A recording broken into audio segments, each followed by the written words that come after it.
I developed our negatives in the darkroom, what the red light refused to hide. I didn't go to make art. I went because the red light has a better memory than I do. The gallery sits behind the old post office like a rumor that learned manners. During openings, it's all white wine and hypotheses. After midnight, it becomes a series of rooms that practice honesty at a survivable wattage. The darkroom is at the back, past the freight elevator and the racks of frames that make even empty walls look caught in the act. I had the key because I once helped rehang a show on an hour's notice when a donor decided she liked her portrait better a foot to the left. That kind of competence earns you favors you hope not to need. At 11:27 p.m., I got the text from my wife that used every correct word in the wrong order. Soft launch turned into a late walkthrough. Might crash at the office. Don't wait up. Riley isn't a liar. She's an architect of rooms where truths can live without knocking into each other. She never says soft launch unless she wants me to imagine Felix, the operations lead who can move 30 feet of truss with one gentle phrase and a roll of gaffer. He stands the right distance from married women, and somehow, that makes my neck pay attention more than brazen men ever did. I left our apartment before my certainty started speaking in complete sentences, and walked the 5 blocks to the gallery with the key in my pocket and the mistake already paid for. Inside, the only light came from exit signs and the polite red eye over the darkroom door. I turned on the ventilation, set the timer, and watched the tray rock back and forth with the tide of a person who believes in small disciplines. The smell of developer is the world's way of telling you which details aren't negotiable. Riley came in at 12:04 with her hair pinned the way she does when the day requires tidy edges. She stood just inside the door and let the red stain her collarbones. The safe light forgives, but not forever. When she saw me, she did the small, exact thing with her mouth that I have taken to mean I arrived before the story lied to either of us. "Liam," she said, "you booked the red." "I booked the room that remembers," I said, "and the city that keeps rooms like this for nights like ours." She stepped closer, and the light started doing what it came to do. It takes a second for the red to turn strangers into people who mean it. When it did, something unclenched in my chest that had been pretending endurance counted as virtue. "You wanted me to see him," I said. "I didn't mean Felix. She knows that. She knows there was a kiss last month with a colleague who wasn't dangerous until she wanted to know whether danger was a truth or a toy." "I wanted you to see me," she said. "Which is worse? I wanted you to find me before I auditioned for Ruin." "Did you kiss him again?" I asked, keeping my voice where the chemistry could carry it. "No," she said. "I stood in the place where a kiss had jurisdiction, and I understood the difference between temperature and vote. I didn't like what my stomach did. I liked what my neck did. I prefer not to govern my life by my neck." The tray rocked. The paper under the surface began to learn what it had been asked to remember. That's how negatives work. They keep the light they caught, even when you change your mind. "I wanted to hit him anyway," I said. The sentence arrived smaller than I expected. "Because it's easier than admitting you stood there to see if I'd come get you." "I wanted to be gotten," she said, with the kind of accuracy only the red respects. "You came." We stood without touching while the timer murmured. The room is built for waiting and then deciding. It's possible to do both in 1 hour if you allow your hands to have nouns. When the long second ended, I reached and tucked a stray piece of hair behind her ear. It's a ridiculous gesture. It's also the only one I trust to tell me whether the night intends to be honest. She leaned into it with a small, helpless sound that has lived in my chest since the apartment with the tilting floor and the sink that was always trying to join the wall. I don't want to be forgiven, she said. I want to be chosen. Then invite me, I said, when you're interesting, not only when you're afraid. I am, she said, and kissed me with the kind of competence that turns rooms into accomplices. Her mouth tasted like chalky wine and sleep debt, and whatever the day had chewed through to get her here. I kissed her back like I was resisting the urge to tell a story at the wrong volume in the wrong room about the wrong man. She pressed me back against the dry mount press and smiled into my throat as if the machine would notarize us. We kept our clothes. We kept our lives. We allowed the heat that belongs to people who already know each other's names in their bones. My hand slid over the line of her ribs to her waist, learning again the geography no city planner can legislate.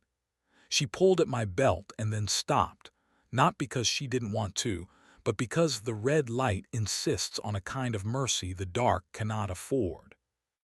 I put my mouth on the place at the base of her neck, where she keeps the version of herself that can't be scheduled. She said my name the way you tell the wrong animal to leave the yard, and it listens anyway. I stood too close to him when the power blipped, she said when our mouths remembered sentences. Felix looked at me the way decent men do when they hope they won't be written into a story with the wrong verbs. He said, "Invite him," and went to check the breaker. I hated him for being correct. "Invite me," I said again, less of a request than a vow I was tired of being allowed to forget. "Come help me develop something that doesn't lie," she said. We made the bath the way Miriam's notes taught us back when we were 22 and trusted chemistry more than intention. Developer, stop, fix, wash. I slid a sheet into the tray and rocked the plastic with the gentleness you reserve for newborns and last rites. The image came up out of the gray like a confession that had failed at being secret. In the negative, she was laughing at something you can't hear. In the print, she was looking at me across a room full of expensive weather with the expression, "I keep on the highest shelf in the cabinet where we lock our pride." I put the page on the rack, and we watched it decide whether to live. "Do you still want to hit him?" she asked, leaning hip to hip with me in a way that belonged to rooms without spectators. "I want to thank him for stepping back in the elevator," I said. "I want to owe him nothing else." "I can live with that," she said. "I can live with a competent man I didn't kiss twice." The room forgave us a little more. There's a moment in the wash when the paper stops feeling like a mistake and starts feeling like something you meant on purpose. We reached it. She laid her cheek to my shoulder and let the red turn the both of us into a single proof the gallery would never get to label properly. We talked like people who had run out of performance and found sentences lying around anyway. She told me the truth I didn't earn and she didn't owe. The first kiss had been curiosity dressed as courage. The almost second had been temperature dressed as vote. The stopping had been the only thing she was proud of in a week that asked for too many approvals.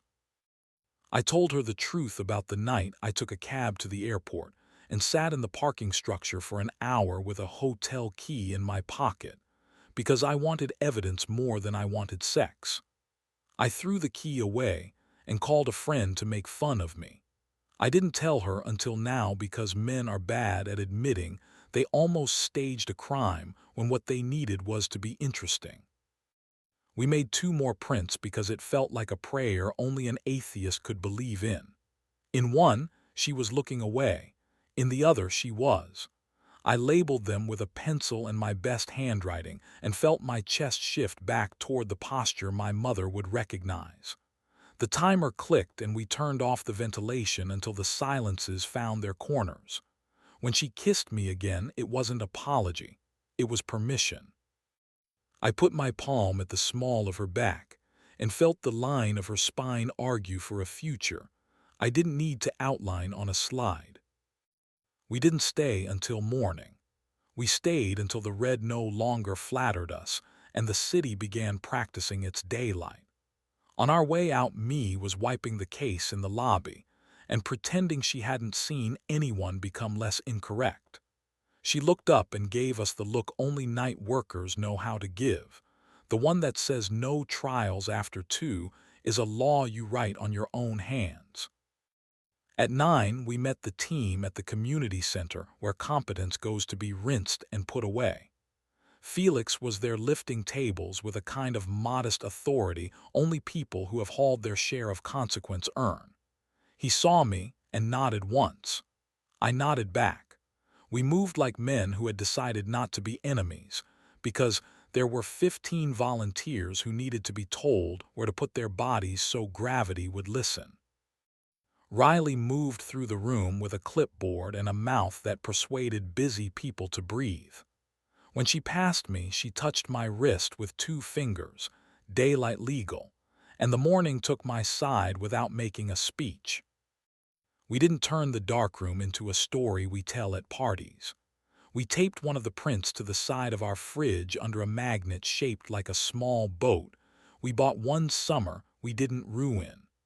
Sometimes at dinner, the print grows redder for a second, and I know the developer lives in our house where we prefer not to smell it. When the apartment tries to audition for courtroom, we go for a walk and name 5 constellations wrong on purpose and kiss at the corner of Eastern and 5th, because the traffic light there is predisposed to forgive. Sometimes she texts come and means stand beside me while I do the thing I am good at. Sometimes I text come and mean watch me be more than efficient. We didn't stop admiring other people's competence. We did stop confusing it with permission. Heat is a temperature, not an election. We eat before we try to win. We sleep when the clock loses its manners. We put our hands on each other in daylight as if the sun issues licenses. Every now and then, when the room gets noisy with invention, I call the gallery and ask for Miriam and tell her I need the red for an hour. She says the towel is where you left it, and the tray will remember, and the negative will tell you what you caught when you weren't paying attention. We stand there together and watch the paper decide to keep us. If you wanted scandal, I can paint you a better elevator and a worse man.